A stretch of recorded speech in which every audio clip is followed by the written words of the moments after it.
It's 2026. Welcome back to the Otafest podcast. Woohoo! It's a whole new year. First episode of the new year. Your Otafest podcast hosts are still right here. Yes. I have Nancy, I have Angelo, Hey. and I am Jay. Let's go. I'm a Blue Jay. You are a blue jay. You are wearing a blue t-shirt. Yes. You are a blue I jay. thought you Caw. flew south for the winter. I don't think Blue Jays migrate. Don't they? No. Do you play Don't sports they? for sports teams named after you? I used to follow the Blue Jays a lot, actually, as a kid. I was into baseball for my youth. That was my Wow. youth sport. Today I learned. Yeah, but that was also in their championship years, so it was easy to follow as being a kid, because a lot of sports fandom. This is a tangent already. Sports fandom is built from when you're a kid, and when that team is also successful, it kind of ingrains something into you. So it was It easy does. to follow as a kid. It's how they get it ya. sucked then. Yeah, it had then sucked for the last like 25 years or so, kind of. And the Jays are good again. how they Following get you. baseball was always difficult for me for the same reason that hockey was. Because we had Detroit right there. Like, Detroit was 15 minutes away. They were the And close Detroit was team. the better team. Like, unironically, for the longer time, Tigers were way better than Jays. Yes. But Toronto is the closest Canadian team, so it's like, who do you cheer for? Who do you cheer for? Am I a Wings and Tigers fan, or am I a Jays and Leafs fan? Jokes on both of them. I just was never interested. Well, Detroit was also an easier team to cheer for in our youth, but I probably would have cheered on Buffalo if I was out there, just because Dominic Hasek played on that team, and I Fair. love Dominic Hasek. Anyways, Fair. I didn't foresee that we were going to start the New Year episode with a sports tangent, but that's okay. It happens. You must be new here. We have news and announcements. Calling all the maids and butlers around. Do you love to dance? Meeting new people? Meeting new friends? Join Otafest's Maid and Butler Cafe. Come be a part of something kawaii. Cafe volunteer applications are now open. Apply at otafest.com/cafe/apply. So exciting. Every generation of our dancers in the Maid and Butler Cafe, they always ramp things up just a little bit more from last year, and it's just so cool to watch. Yeah, one of my favorite years was like the light stick dance year. I love the light stick dance. Very good, very cool. What was the year that we had the monster? Was that the year I wasn't there? I don't remember. Oh, amazing. Oh, could no. not tell I you. was there. I was there. I think it was the year before that. The year I wasn't there. So I do remember it. They brought on quite the creation, shall we say. Because was that like the more Japanese themed Yeah, year? it was. That was like the story. Yeah, I want to say yes. It Yes, was I a do Japanese remember. mythical creature of some form. It was a bakemono of something. Yes. Oh my. But that was really fun because there was definitely a lot of fun, like confetti that sprayed out afterwards after they came on stage, and it was so fun, and it was a really good song. Whoa. That was one of the songs by Ryul, I think, that I really liked. Yes. I loved that song. It lives in my head rent-free. And you could be a part of it. All you have to do is apply and then work hard once you get in. Hell So yeah. easy. Yes. It's 2026. I have gripes about 2026 already, mainly because I don't find it as fun or satisfying to look at or say as 2025. Really? That's your only complaint so far. That's your only 2026? complaint so far. I mean, other people might have other Someone complaints. didn't read the news this morning. I was God gonna say damn. other people. Yeah. Other people might have gripes such as not having water, but That was not on my New Year's bingo card at all. Another water main break? Oof. Yeah. I mean, in a manner of speaking, shouldn't we have expected it? Because we knew that area So for anyone who doesn't know, who isn't listening to, if you're not local to Calgary, we had a water main break on, I want Two to summers say ago. the 20, yes, 2 summers ago we had a water main break in the same part of town we're describing now, and they did fix that obviously, but they just had one spring up, I want to say on the 30th or 30, it could have been even the morning of the 31st. Either way, that happened. I'm not surprised about it because they didn't do more maintenance yet. They're still doing surveys to maintain that pipeline. And it's winter. A weak pipeline plus winter conditions, of course that thing's going to bust. So to my understanding, this is a part that is a little bit downstream from the water main that was replaced. Correct. Yes. And it but it's was still very much already the same. identified as a medium concern area. Like, Yeah. we got to look at this real soon. Like, as soon as we can do it, we got to do something about it. And so the fact that it has burst isn't something that should be particularly surprising. It just sucks. It super It sucks. does. Yeah, I have friends and family in that area. Mm-hmm. They have to deal with it again. Yep. So that area is under boil water advisory, and the entire city's been asked to limit and restrict water usage. So same kind of rules as that one really stinky summer where we have to take shorter showers or less showers, try not to water anything that absolutely doesn't need it, things like that. I know we got into a pretty good topic that year, just like talking about ways we had changed our water usage habits. And I think a lot of those actually did stick. At least they did for me. Like I try to be really conscious of like if the tap is running when I'm washing my hands, for instance. Like I'm really like if I had a motion sensor faucet, I try to emulate that behavior as much as possible. So I'm always like turning the water on and off. But I don't know if that's true for everyone. That's fair. I think I already practice like water conservation techniques at home just normally. Like, I know it's probably not like everyone's cup of tea, but we do kind of like, if it's yellow, let it mellow. Like to a certain point, obviously, because it is a balance between hygiene and water conservation. Totally. I remember reading some online comments about it this time around. They're like, it's already the winter. I can only water my lawn so much. But you'll always have neighbors. They'll definitely be watering their lawns in the morning. They're out there watering their ice rinks, running the Zambonis. Yeah. Yeah.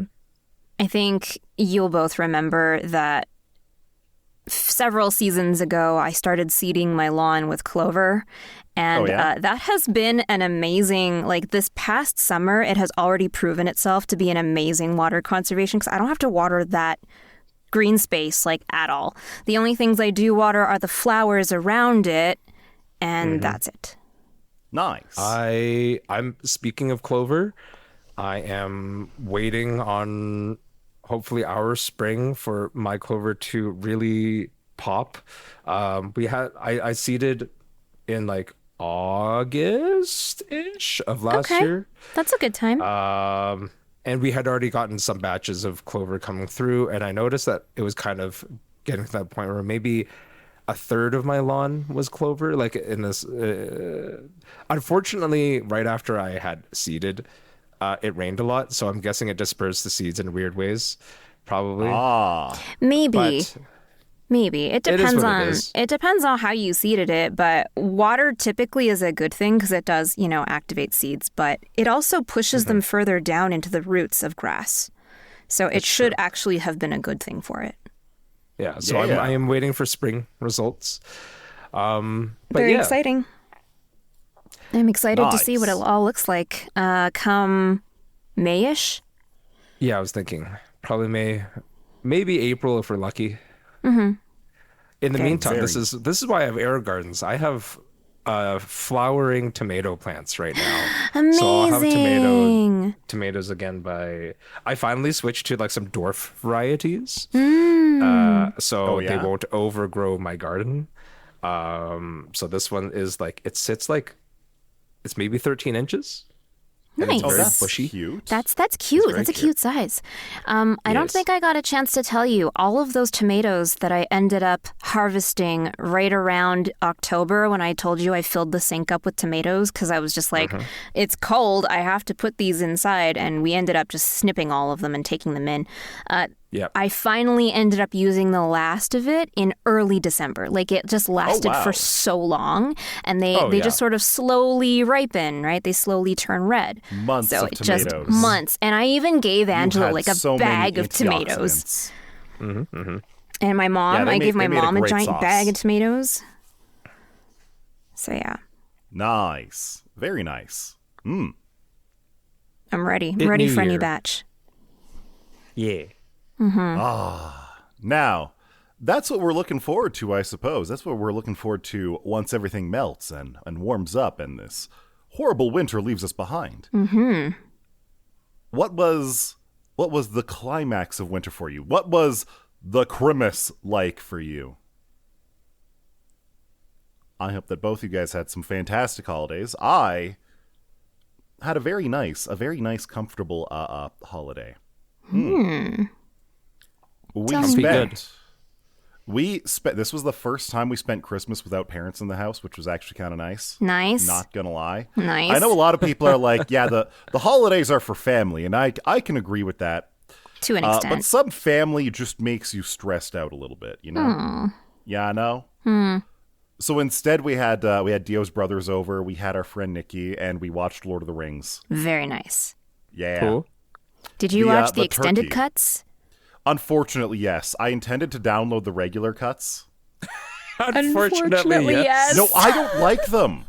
I don't like the extended cuts. I was able to point out every single extended cut in the video, and I was like, this really doesn't add that much. I would absolutely have taken an overall like 2-hour reduction in the total movie time than watch those cuts. Wow. I know that in terms of the film enjoyers of Lord of the Rings, that's what you said is like basically sacrilege. And you should I don't probably just care. you should probably just cut out your eyes so you can never watch the movies again, you know. But here's the thing. I am a big Lord of the Rings book fan. I fell asleep during the movies as they were in the theater. Oh. Like they were really, really long movies. Yeah, they were. Deserve They to were be long. long. It's a lot of material to cover. And I think Yeah. that the theatrical cut did a very good job of limiting it to what was important.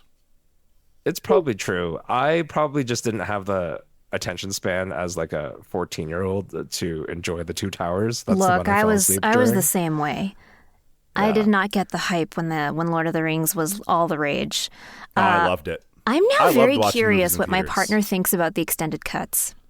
I'll have to But ask yeah, after. I've never even finished the regular cut, so theatrical cuts. So A I am lot not of even going to the attempt the extended cut material is small characterization, which I can argue does add to some of the characters.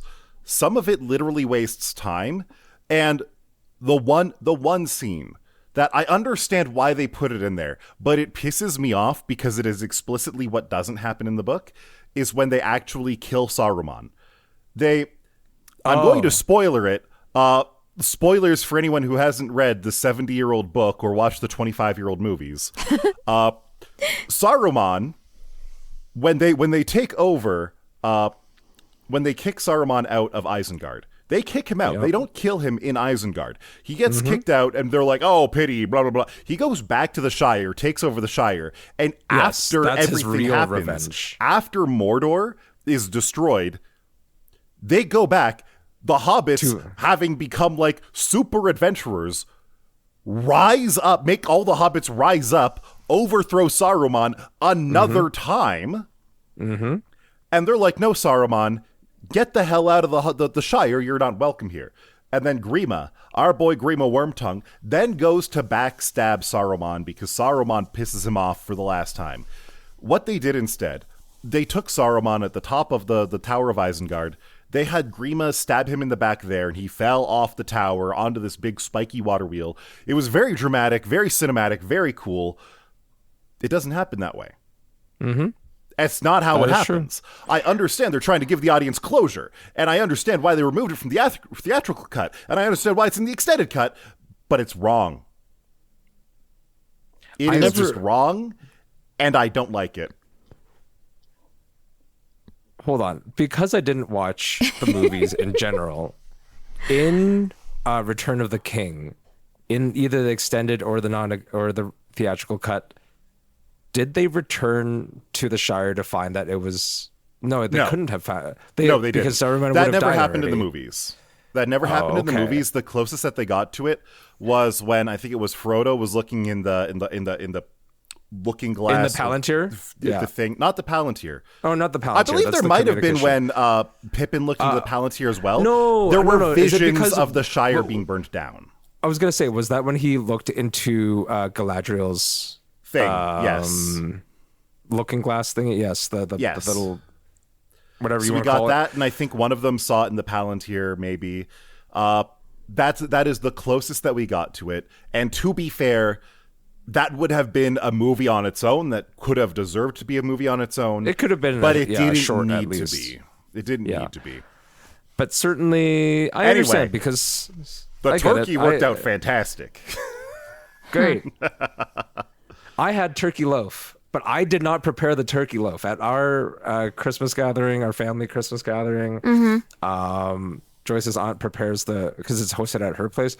Oh. She's willing to prepare all the proteins. Ooh. So we have lamb chops, we have prime rib, and she made turkey loaf. And I was just like, damn. Thank you for the turkey loaf. Damn. I think she made 2 turkey loaves. Just and for I you? took home half of one. Wow. Nice. And I was just like, turkey. I had heard on social media that it's actually superior to roast a turkey upside down. Mm-hmm. And so I looked up some cooking videos on how exactly to do this. Mm-hmm. Mm-hmm. And so I followed one. The first step was to get a big loaf of crusty French bread and put it at the bottom of the pan. And the breasts will sit on that, right? I had the best turkey of my life.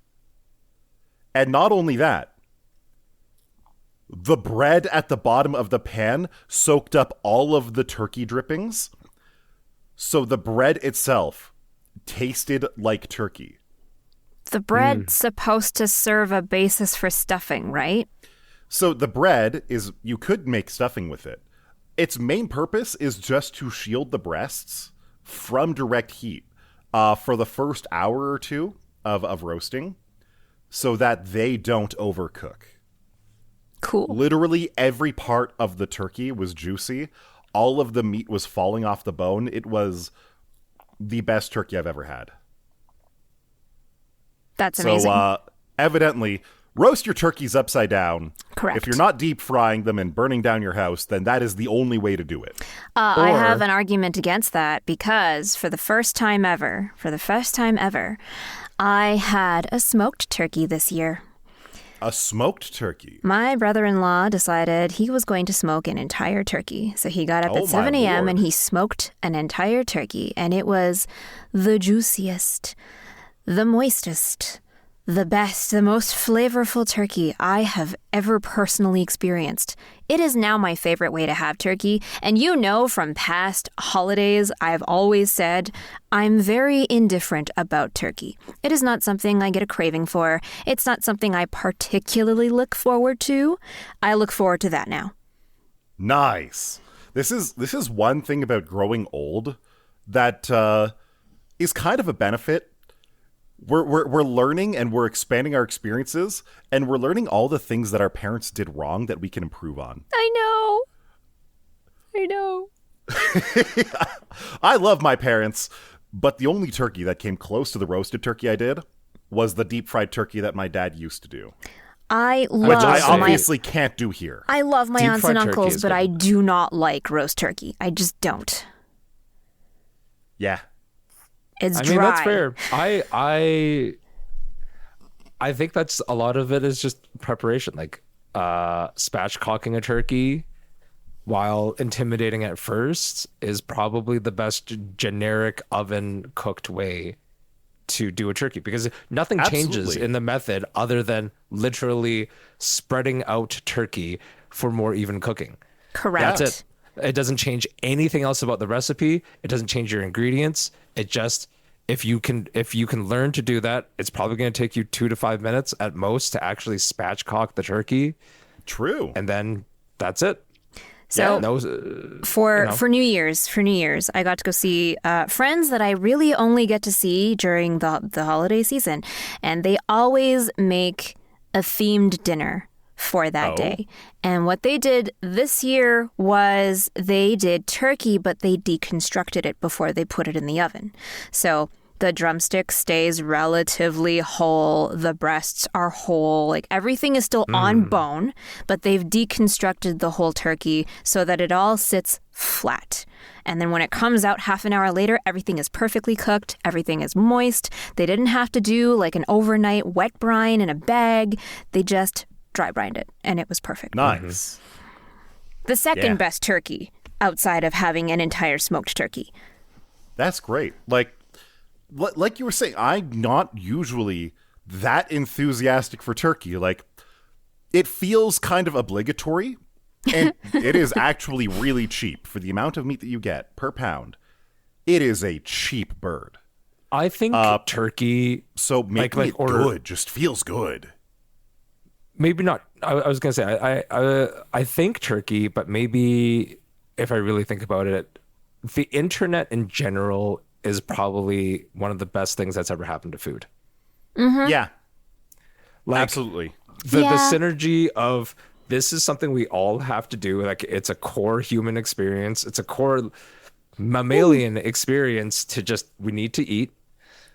And we now have ways to share the best ways to prepare the thing that we need to do on a daily basis.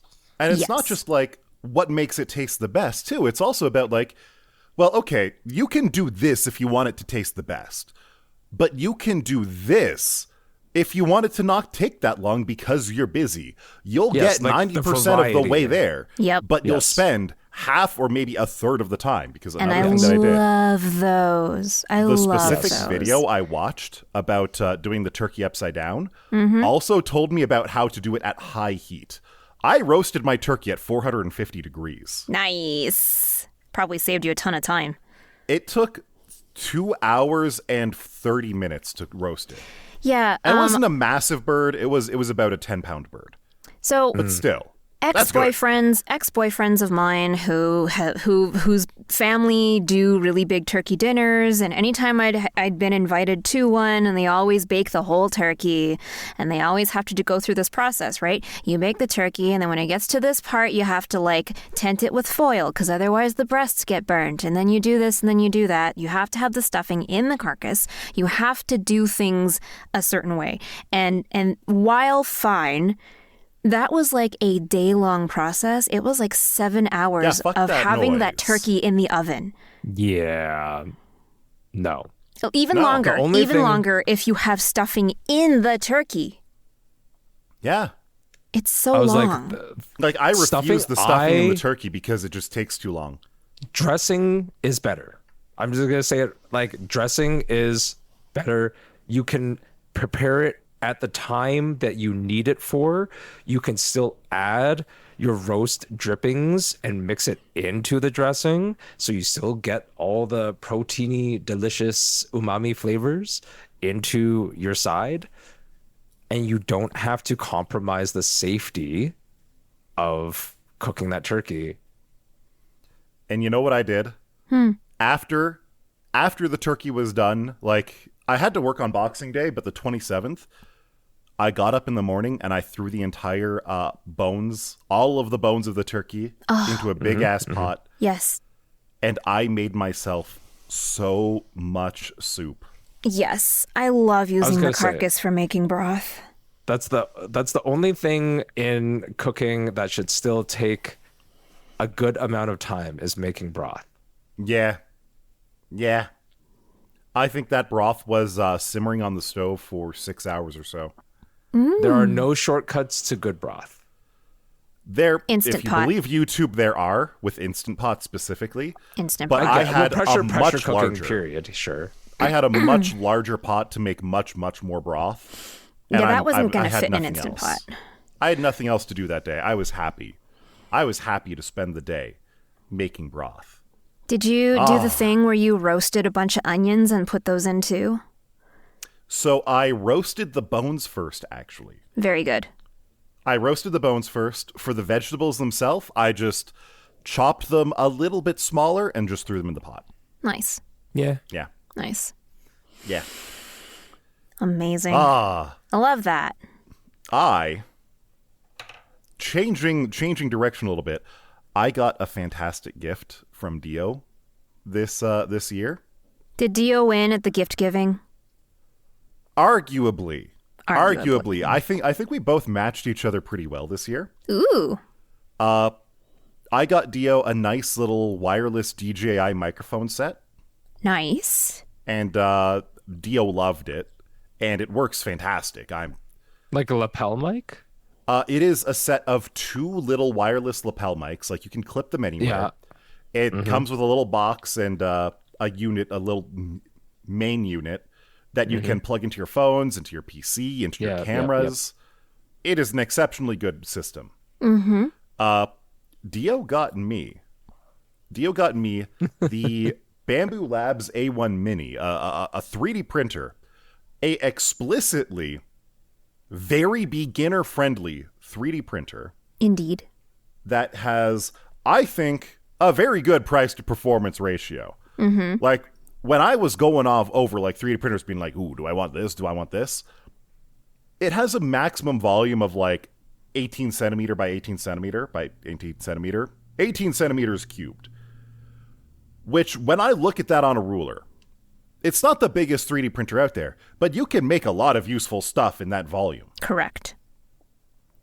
And so, since getting it, I have almost gone through an entire kilogram of filament. Nice. Jeez.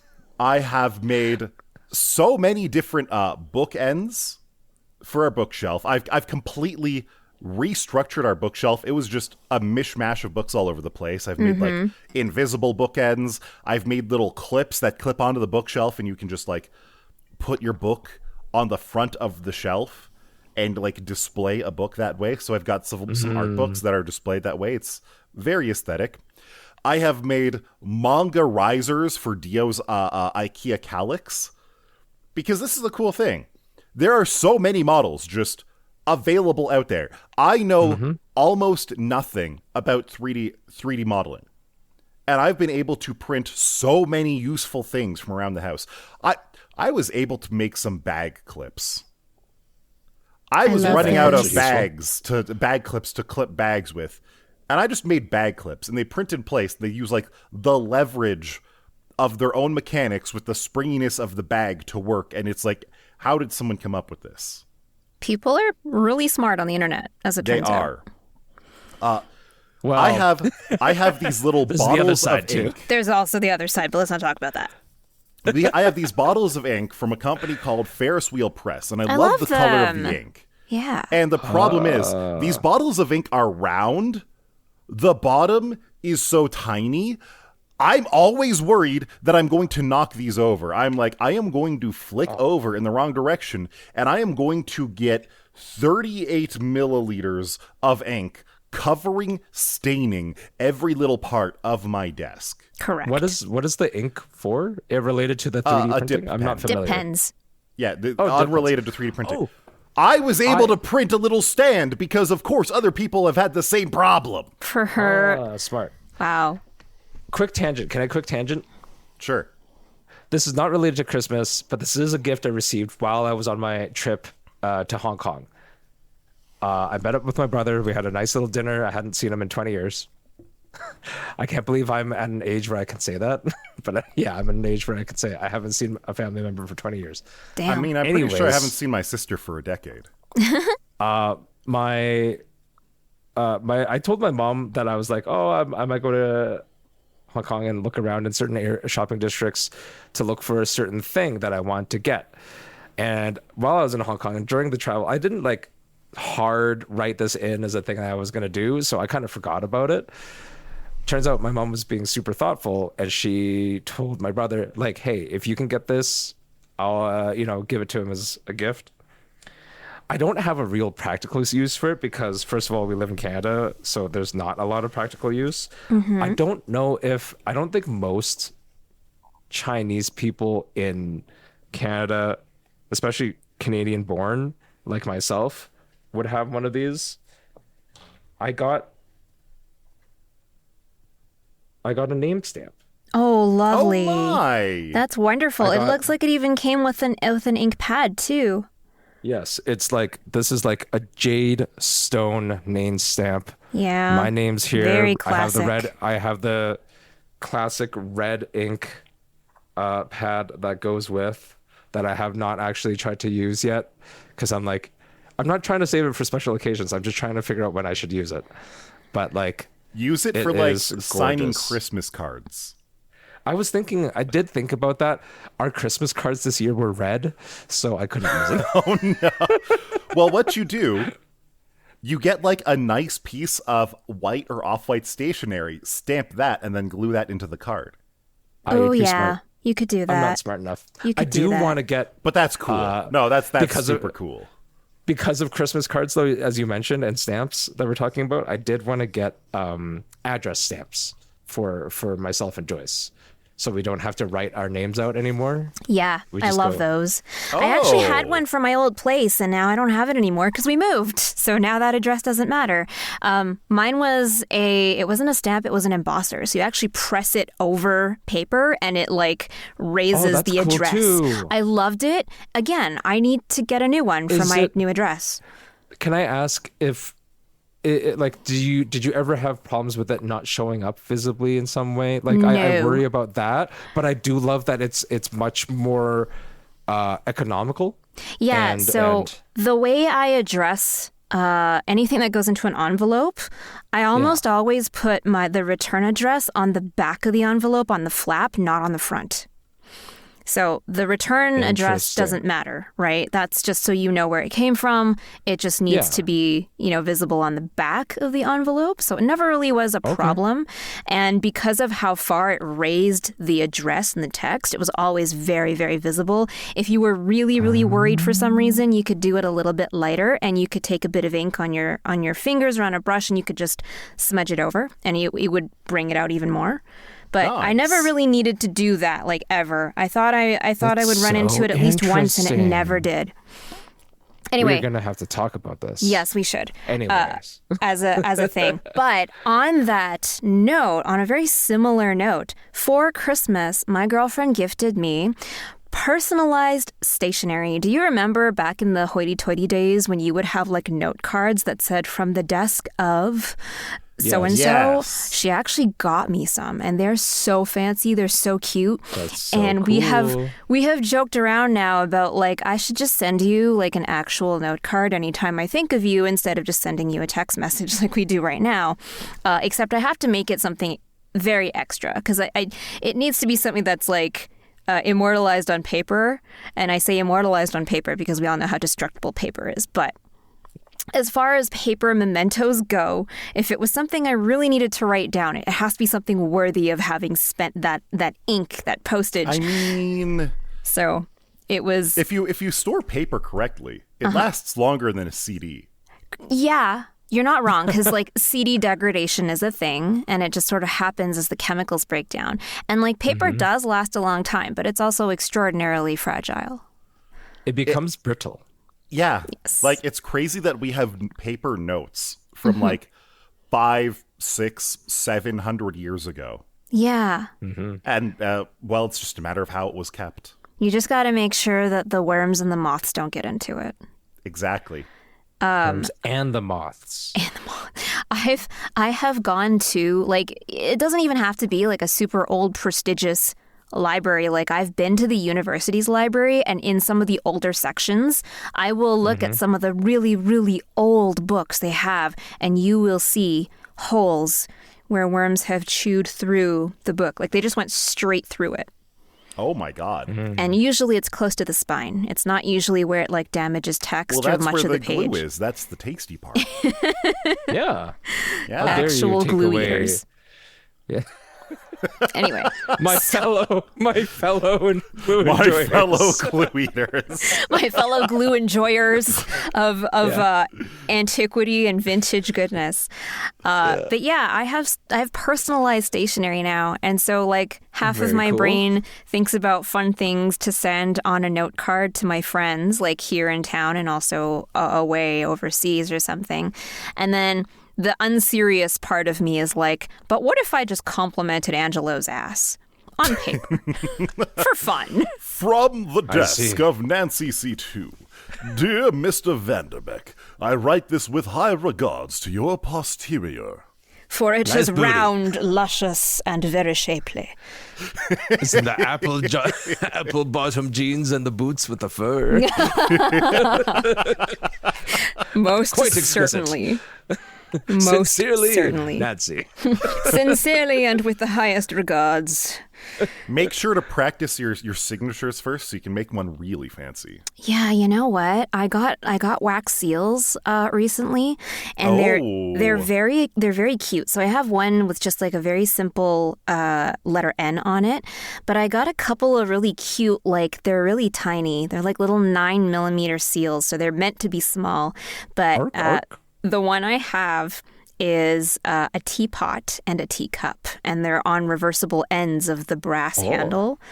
So we could do something quite fun with those for sure. That actually sounds wonderful. They're super I cute. love that for you. They're super cute, and the same company that makes them also makes a set of 5, and the set of 5 is like types of protein. It's like you've got poultry, beef, pork, vegetarian, and then there's like one more that I can't remember right now, but it's very funny, and like part of me wants to put together like a fun dinner party for my friends just so we can have a menu card for on each place setting that uses one of those. Anyway, super adorable, very, very cute. Lots of fun stationery stuff going on this Christmas. Fair. No, that sounds great. First of all, I am currently already shopping for embossers. Oh, that was fast. Yeah. Second of all, my partner and I had a very good Christmas and New Year's. We had the family party that we had previously described where all the proteins were. We went to a LAN party for Christmas, or not Christmas Eve, LAN New Year's party? Eve.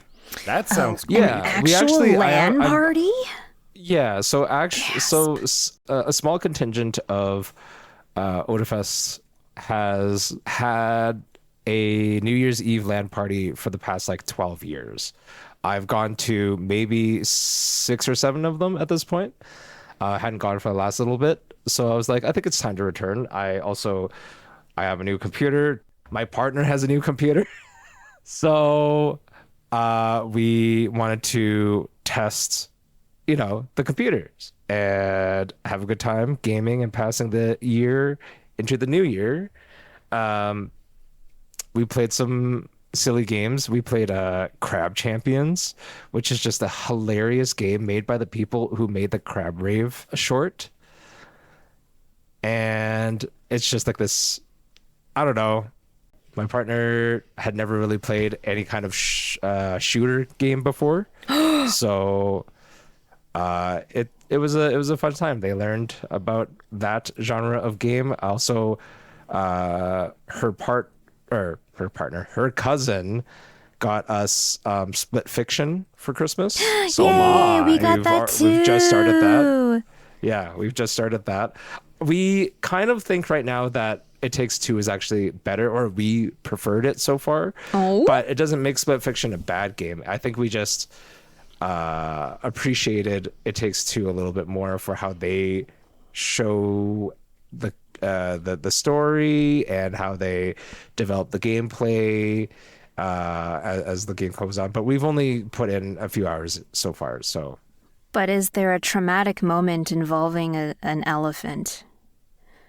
Well, I don't know. Haven't gone that far yet. I guess you'll have to find out. We're You'll get we're there. currently playing Clair Obscur, which, as we all know, won a whole bunch of awards recently. No, And tell me more. there were a lot of awards, and they won most of them. What? That's all there is. Amazing. The game developers showed up to the awards show all dressed as mimes. Yeah. That was actually the most Yeah. amusing part of it for me. It's the baguette costumes from the game. Yeah, it's baguette. Obviously. Baguette's Yeah. baguette. I don't have any context for that, so that sounds hilarious. I didn't know about that. I haven't played. I haven't watched anyone who played. So I actually You don't. shouldn't. You shouldn't, because storytelling is everything, and I want you to just experience it. I will. Context of mimes named Baguette. Like, you have to understand. No context? That's hilarious. No, it is. And it's not that far away from what you might think it is. So I can't Gotcha. wait for you to experience it whenever you do. But it's fun because we're Canadian, so we have a fairly decent grasp of le français, which is really, really nice for all of the French named words that they use in this game. So we kind of get, whenever they allude to things, via which French word they use to name things with.